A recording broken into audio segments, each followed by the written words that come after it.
Welcome. I'm Bill Thompson, organist at First Christian Church in Winder, Georgia. And today I'd like to take you on a tour of our organ. And let's start at the very beginning, a very good place to start. First of all, who made it? Our organ was manufactured by the M.P. Moeller Organ Company in Hagerstown, Maryland in 1984. But wasn't installed and dedicated until 1985. The name Moeller may ring a bell because it's the same company that built the Mighty Mo at the Fox Theater in Atlanta. You'll see that our organ is Opus 11,668.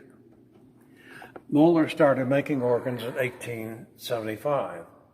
They made over 13,500 organs before going out of business in 1992, which means they made another 2,000 organs after they built ours.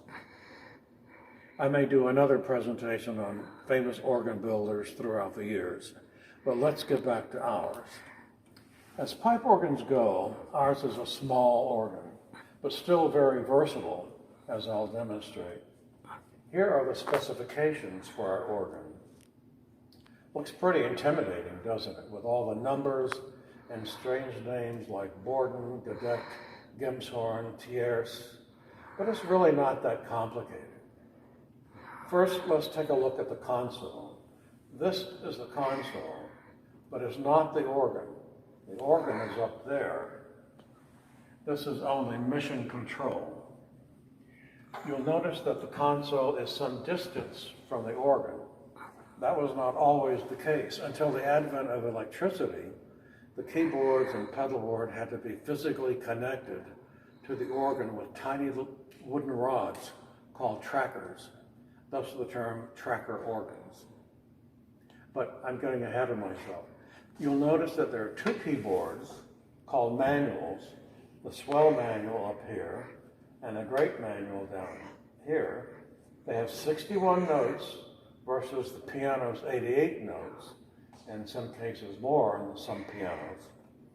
You'll hear organs described in such terms as 2 manuals, 16 ranks, 3 manuals, 45 ranks, 4 or 5 manuals, umpteen million ranks, but there's no direct correlation between the number of manuals and the number of ranks in the organ. But what is a rank, anyhow?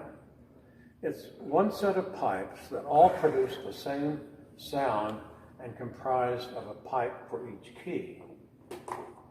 For example, this pipe only plays that pitch, so you need another pipe for every key on the keyboard and the pedal board. A bunch of pipes.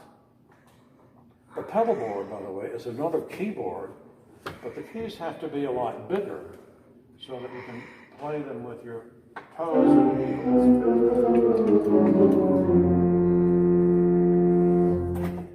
The standard pedal board has 32 notes. Some have fewer.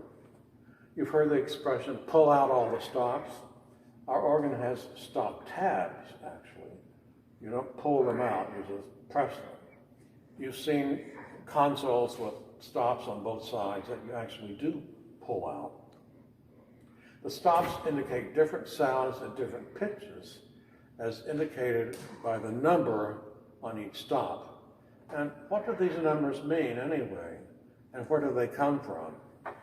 Well, the lowest pipe on an 8-foot stop is actually 8 feet tall.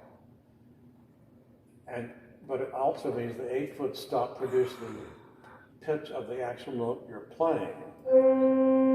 If I play middle C on the piano, and then come over to the organ and play middle C on the organ,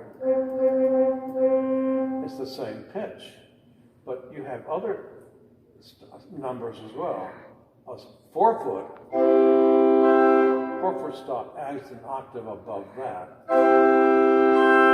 2-foot stop adds another octave above that.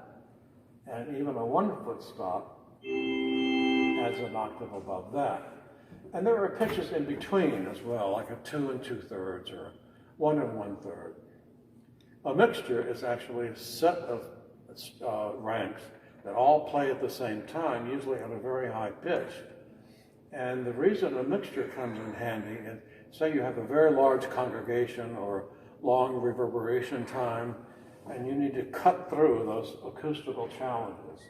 So you might have a very nice basic ensemble, but you need a little more punch. So you add the mixture. A 16-foot stop, of course, is an octave below where the 8-foot is. Here's the 8-foot trumpet. Here's the 16-foot. And there are 32-foot stops usually in the pedal board, and even 64-foot stops. Can you imagine a pipe 64 feet tall?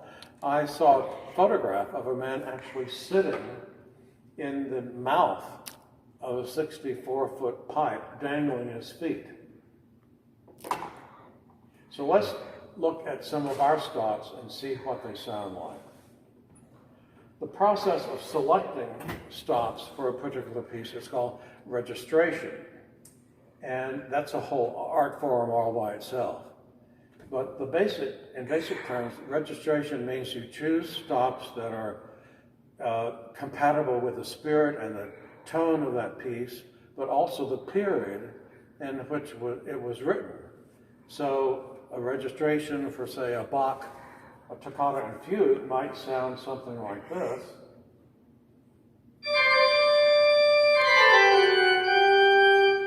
I'm not sure the notes are right, but you get the idea. But a different piece from a different period or a different style might sound like.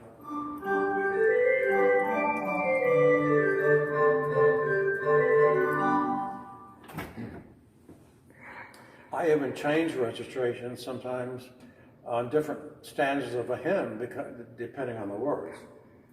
So most organs have a feature called couplers. Say I had a stop on the swell manual, but I don't have on the grate, but I want to use it on the grate for some reason. I can couple it to the grate and then add other stops on the grate to combine with that. So we have swell to grate coupler, swell to pedal coupler, grate to pedal coupler, and larger organs have couplers at 8, 16, and 4 feet. So you can see the possibilities are just endless. Since pipes always play at the same volume, there are only two ways to vary the volume. One is to add and subtract stops. Let's see.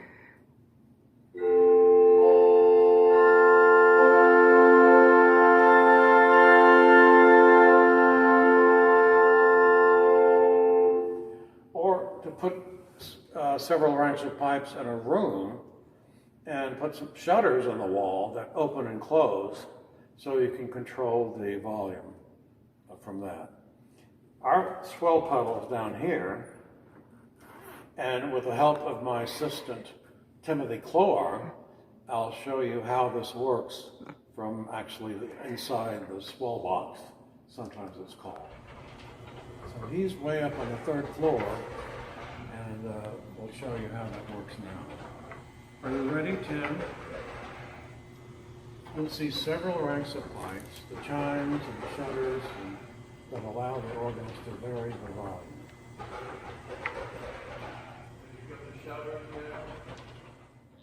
In addition to pipes, there are other features of an organ, like the tremolo effect, I'm sure you've heard. There's the wavering effect. Chimes, which I know you're familiar with. And there's another device called a cymbal stern right around the corner here. A bunch of bells on a little wheel. And I reserve those just for the final verse of a very festive hymn. The real purist would never use the cymbal stern except to represent the Star of Bethlehem at the Epiphany. So, but I'm not a purist. I just like to have fun. There's a lot more I could say about the construction and layout and various stops of an organ and unique adaptations like the theater organ, as well as non-pipe electronic organs that use speakers instead of pipes for the sound. But that would be for some other time. I hope you see how much sheer fun it is to play the pipe organ, and hope that you pick up the challenge soon. See you next time.